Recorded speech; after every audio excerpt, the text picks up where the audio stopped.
एक वैष्णव नवनीत प्रिया जी गोपाल जी की सेवा करता था, लेकिन उसके घर में इतनी दैन्यता थी कि एक बार का भोजन ही 3 बार में पाया जाता था। दोबारा बनाने की सामग्री नहीं इकट्ठी हो पाती थी।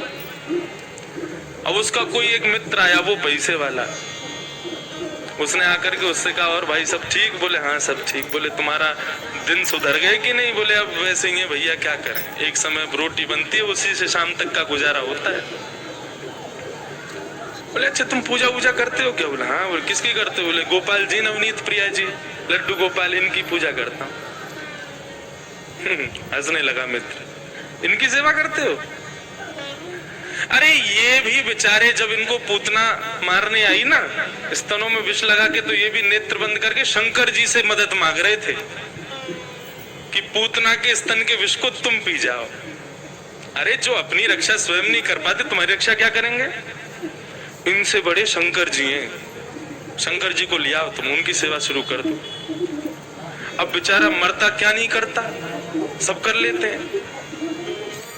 शंकर जी ले आया दूसरे दिन, और नवनीत प्रिया जी लड्डू गोपाल जी को दूर एक जगह टेबल पे बिठा दिया। बोले तुम्हारी सेवा अब हो गई, तुमने तो कुछ किया नहीं, अब इनकी करेंगे हम।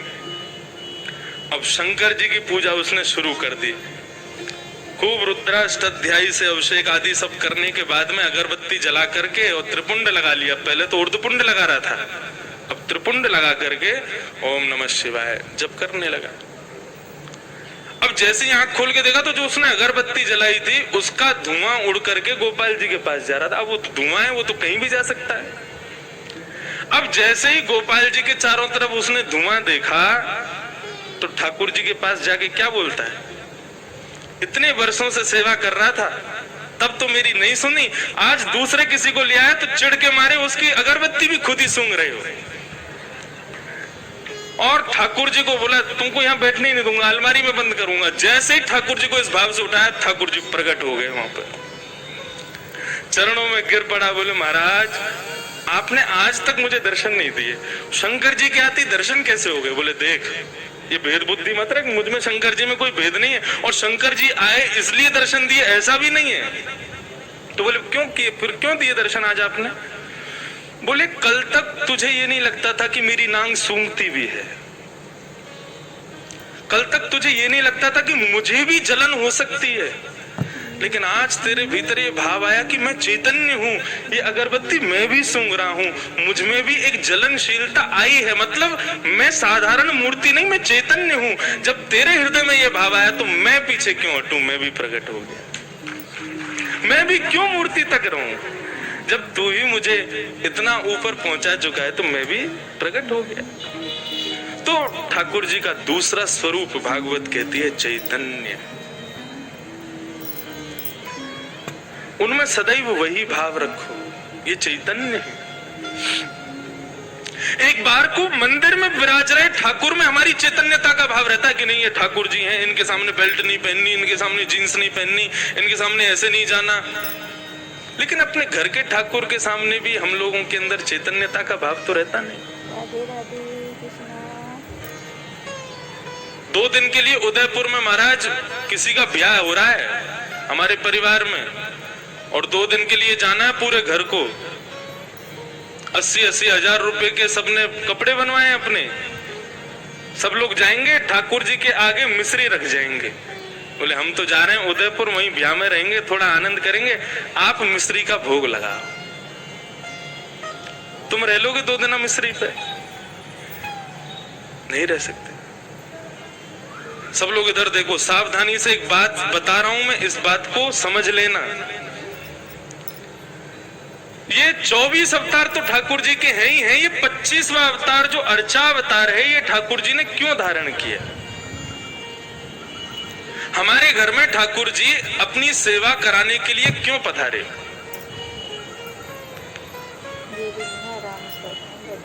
इसके पीछे एक बहुत सुंदर भाव है, सावधानी से सुनिए।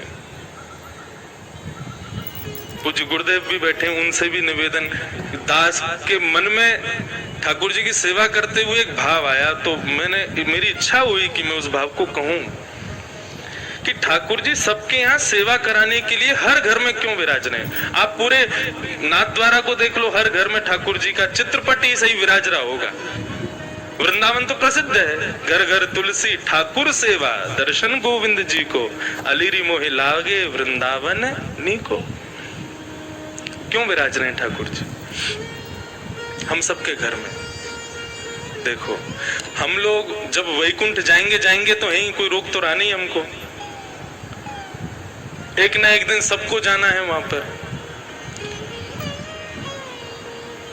तो यदा कदा हमारे द्वारा किए गए कृत्य के कारण यदि हमें कभी वैकुंठ के अलावा भी लोगों का दर्शन करना पड़ गया, मानो जैसे नरक का दर्शन हो गया या स्वर्ग का दर्शन करना पड़ गया, और उस पश्चात वहां पर बताएगा तुमने ये अपराध किया था इसलिए तुमको ये करना पड़ा, तो हम ठाकुर जी से शिकायत करने लग जाएंगे। प्रभु आपकी इतनी अर्चना करते हैं, इतनी सेवा करते हैं, इतनी पूजा करते हैं, इतना आपका नाम गुणगान करते हैं, उसके बाद भी हमारे जीवन में दुख, उसके बाद भी हमारे जीवन में कष्ट, उसके बाद भी हमारे जीवन में कभी सुख की अनुभूति नहीं, और उसके बाद भी जब हम संसार छोड़ के आए तो नरक का दर्शन।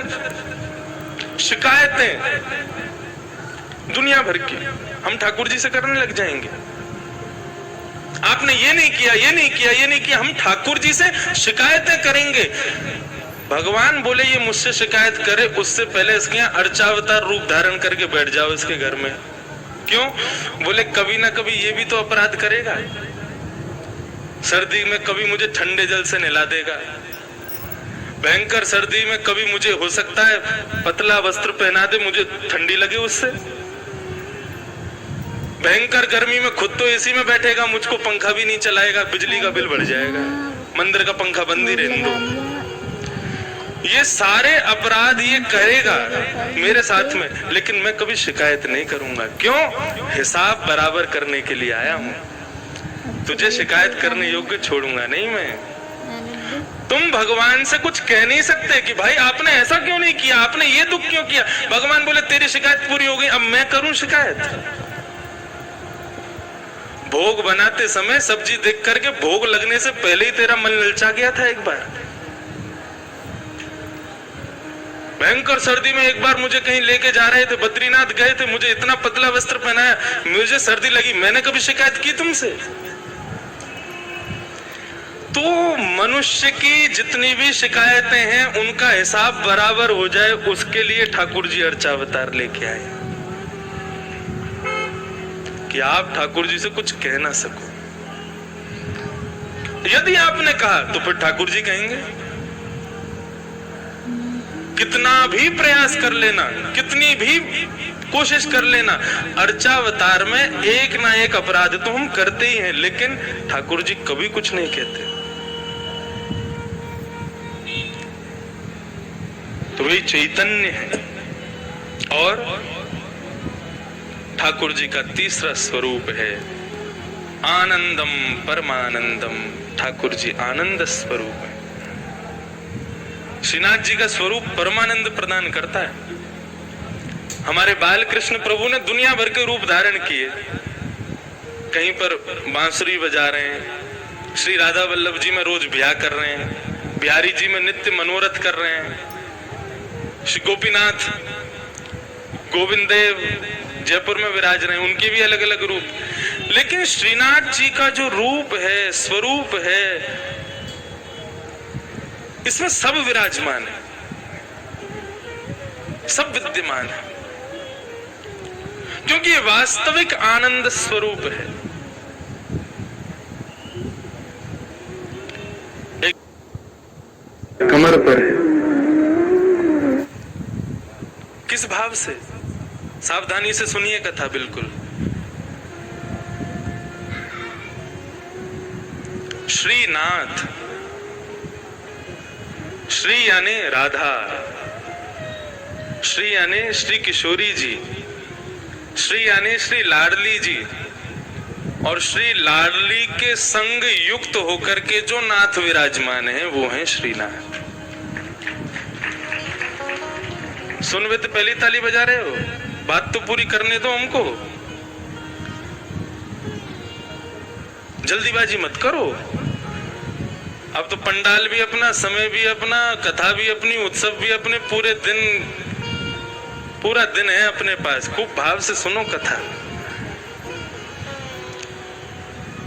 वृंदावन में जो दर्शन नहीं है वो दर्शन श्रीनाथ जी में है। कैसे? आप लोग सब बाहर से पधारे हैं, इसलिए मैं जो अपने गुरुजनों से, जो अपने बुद्धिजीवियों से जो मैंने सुना तो मैं कह दूं यहाँ पर। वृंदावन में किशोरी जी ठाकुर जी के बगल में विराज रही है और स्वरूप में नहीं है, केवल नाम के रूप में श्री राधा रानी विराजती है वृंदावन में।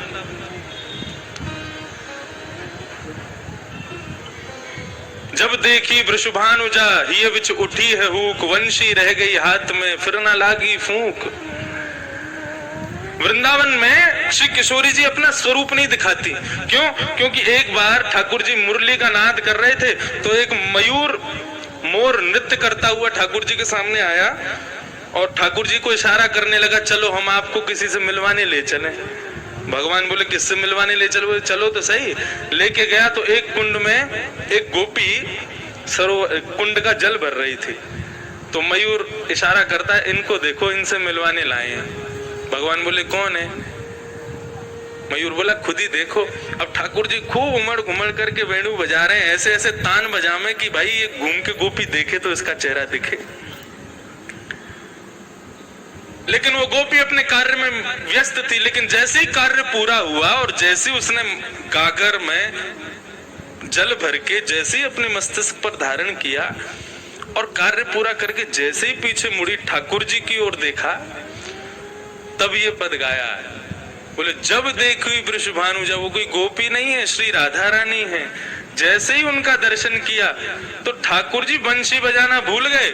मतलब उंगलियां तो नर्तन कर रही हैं लेकिन फूंक नहीं निकल रही हृदय से। इतनी सुंदर श्री किशोरी जी। तो जैसे ही देखा कि भैया ये क्या वेणु पे केवल उंगलियां घुमा रहे हैं, बजा क्यों नहीं रहे? तब किशोरी जी को लगा अरे हमारे स्वरूप में मोहित हो गए। सो किशोरी जी ने घूंघट कर लिया। तब से आज तक श्री लाडली जी वहां घूंघट करके बैठी हैं। क्यों? बोले यहाँ पर भक्त दर्शन करने आएंगे ठाकुर जी का, और यदि मैंने घूंघट ऊपर कर लिया तो ये तो मुझे देखते रहेंगे, भक्तन ने तो देखेंगे ना। तो यहाँ हमारे श्री किशोरी जी घूंघट करके बैठी हैं। लेकिन नाथद्वारा में किशोरी जी कहाँ है? नाथद्वारा में लाडली जी कहाँ है? ये जो स्वरूप है ये श्री लाडली जी का है। एक स्वरूप नहीं है श्रीनाथ जी। ये दोनों स्वरूप जब प्रेम में उन्मुक्त होकर के एक हो गए तब श्रीनाथ स्वरूप प्रकट हुआ। अपनी पूर्ववर्ती कथा में भी मैं बता रहा था कि जब रास करते हैं ठाकुर जी तो दोनों के अंग का स्वरूप क्या होता है?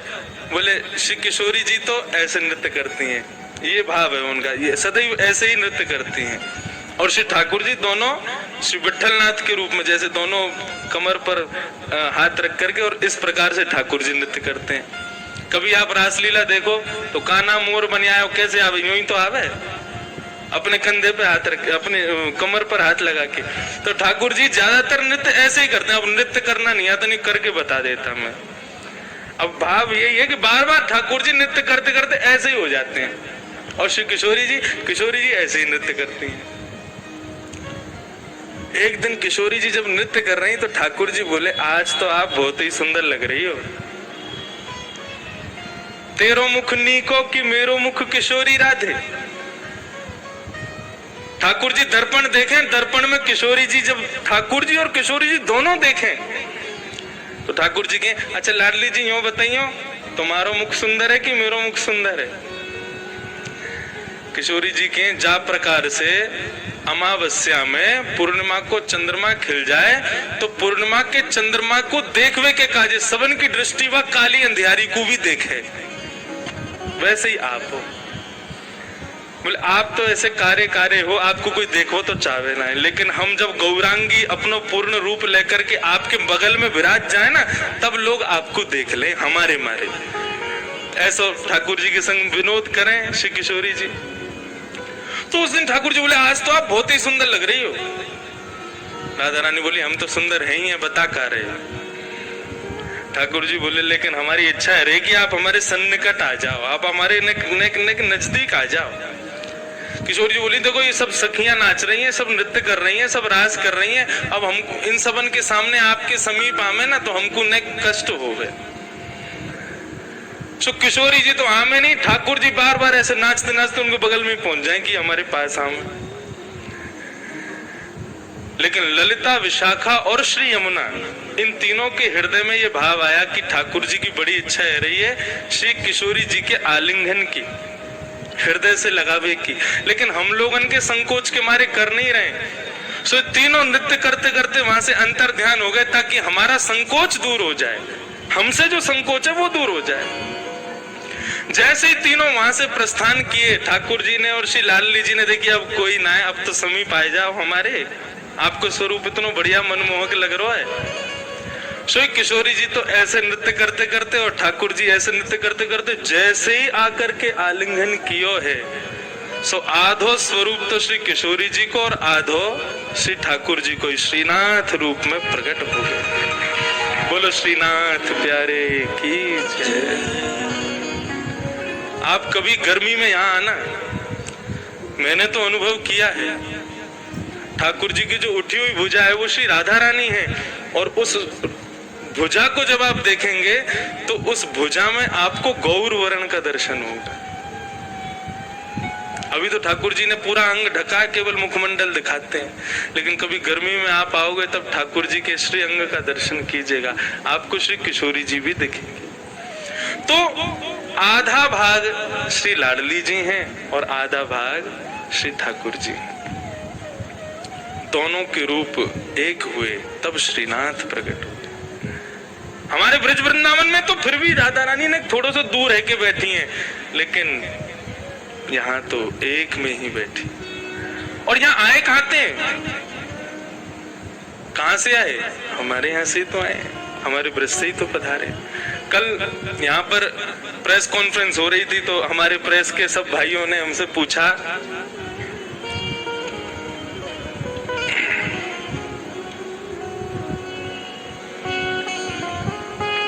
कि महाराज जी आप यहाँ कथा क्यों कर रहे हैं, तो उसके बहुत भाव बताए। एक भाव और आ गया मेरे मन में, अब नाथ द्वारा के जो लोग बैठे हैं वो इस भाव को सुन के कहीं हम पे गुस्सा मत करना, लेकिन हम ब्रजवासी हमारा भाव है, हमारे भाव आया मैंने कि हम तो देखो ये हमारे आए हैं कि ब्रजवासी हैं, और जब भी ठाकुर जी को देखें तो पता ना क्यों स्वतः ही मन में भाव आ जाए ठाकुर जी 11 घंटा चल के आना पड़े आपके दर्शन के काजे, तब आकर के यहाँ पे गाड़ी पहुंचे आपके दर्शन हो में। फ्लाइट से भी आओ तो 6-7 घंटा तो लग ही जाए, ट्रेन से तो पूरी रात लग जाए। हम ब्रजवासी आपके प्राण धन है, आप ही कहो ब्रजवासी वल्लभ सदा मेरे जीवन प्राण। श्री गोवर्धन कभी कभी आपके बगैर सूनो लगे, तो हम ब्रजवासी पे कृपा करो, बहुत दिन विराज ली राजस्थान में, अब जल्दी ब्रज आप काय को गुस्सा है, मतलब ठाकुर हमारे जी तो आप कौन से आ तो प्रेस वाले क्या बोले, और मैंने हम सब ब्रजवासी सब को चुरावे आए हो यहाँ पे, भैया हमारे ब्रज में चुरावे तो ना आए। बोले हमारे ठाकुर जी कहीं ना जाएंगे, अब संभव ही ना है, वो तो यहीं रहेंगे, यहाँ से कहीं नहीं जाएंगे। मैंने कि आपका